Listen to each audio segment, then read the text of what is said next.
Magandang hapon po sa inyong lahat. Ako po si Jeep Tebel from Clubber Surigao del Norte. At gusto ko lang pong magpasalamat sa lahat ng mga members na nag-provide help sa akin.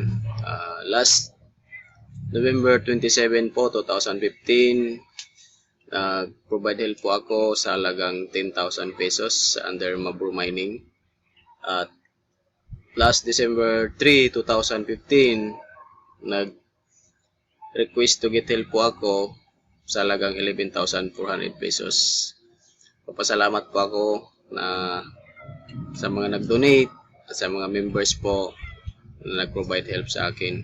At papasalamat rin po ako sa mga guiders at sa leader natin na si Sir Jim Abrudi, na malaking tulong po ito para sa amin.